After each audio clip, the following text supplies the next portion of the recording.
అనేక పోరాటాలు ఉద్యమాలు చేసి ఏదో ఒక్క కాపు సామాజిక వర్గానికి మాత్రమే కాకుండా వాళ్ళు వస్తూ వస్తూ కూడా చూస్తే నిలువెత్తు బాబాసాహెబ్ అంబేద్కర్ గారి విగ్రహాన్ని కూడా పెట్టారు ముద్రగడ గారు.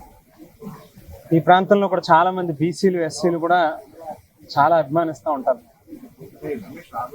ఇది ఒక రకంగా ప్రేమ ఆప్యాయతలకి అనురాగాలకి ఒక ప్రతిరూపంగా మామూలుగా దూరం నుంచి కనిపించేటటువంటి వాళ్ళకి చాలా ఫెరోషియస్ లీడర్గా కనిపించేటటువంటి ముద్రగడ గారు దగ్గర నుంచి చూసేటటువంటి వాళ్ళకి చాలా ఎమోషనల్గా చాలా బాండింగ్స్తో వ్యక్తి.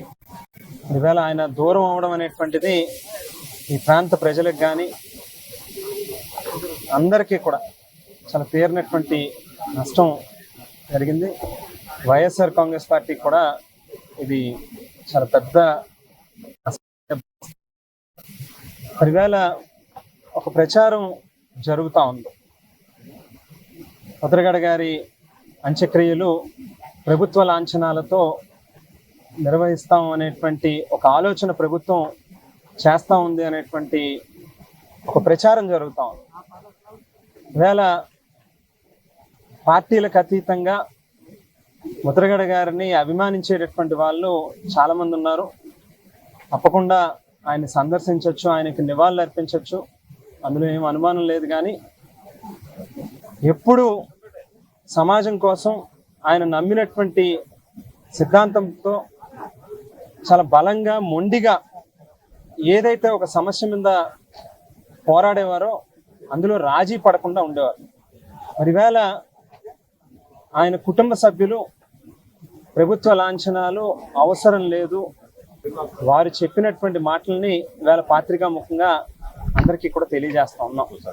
ఎందుకనంటే ఆవేళ పద్మనాభం గారిని చాలా రకాలుగా వేధించి ఇబ్బందులు పెట్టి అనేక రకాలుగా ఆయనను అవమానించి ఆయన కుటుంబ సభ్యుల పట్ల కూడా చాలా అసభ్యంగా ప్రవర్తించి ఈవేళ ఆయన చనిపోయిన తర్వాత ఎవరి ముసలి కన్నీరు అవసరం లేదు అని చెప్పి చెప్తా ఉన్నాం. అలాగని ఇది రాజకీయాలు మాట్లాడేటటువంటి సమయం కాదు. ఖచ్చితంగా పద్మనాభం గారిని అభిమానించేటటువంటి వాళ్ళు ప్రభుత్వ లాంఛనాలు మాత్రం అవసరం లేదనేటువంటి మాటని మాత్రం వాళ్ళ కుటుంబ సభ్యులు మాటగా ఈవేళ పాత్రికా ముఖంగా ప్రభుత్వానికి కూడా తెలియజేస్తా ఉన్నాం. అవసరం లేదు అని ఒక ప్రచారం జరుగుతూ ఉంది. ఇప్పుడు ఉన్నటువంటి కొంతమంది పోలీస్ అధికారులు కావచ్చు, లేకపోతే ఈవెన్ సీనియర్ జర్నలిస్టులు కూడా కొంతమంది చెప్పడం జరిగింది ప్రభుత్వం ఆ రకమైనటువంటి ఆలోచన చేస్తూ ఉందని. ఆయన ఎప్పుడు అధికారం వెనకాల పరిగెట్టలేదు, ఎప్పుడు ప్రజల తరపునే ప్రజల పక్షానే ఉన్నాడు. ఈవేళ కూడా అదే రకంగా ప్రజల మధ్యలోనే వారిని అభిమానించేటటువంటి వారి మధ్యలోనే వారి చివరి క్షణాలు కూడా గడుస్తాయి తప్పితే ప్రభుత్వపరమైనటువంటి లాంఛనాలు అవసరం లేదు. ఆయన ఎప్పుడు అధికారం కోసం వెంటబడలే, ఆయన అధికారాన్ని వదిలేసుకున్నారు చాలా సందర్భాల్లో మనం చూస్తే. నేను ఈవేళ కూడా అదే చెప్తా ఉన్నాను. చెప్పాను కదా ఆయన ఉన్నంత కాలం ఆయన్ని అనేక రకాలుగా అవమానించారు, ఇబ్బందులు పెట్టారు. ఈవేళ ఏదో మనసులో లేనటువంటి ప్రేమని బయటకి నటించడం కోసం అవసరం లేదు అనేటువంటి మాటని చెప్పుకుంటున్నారు.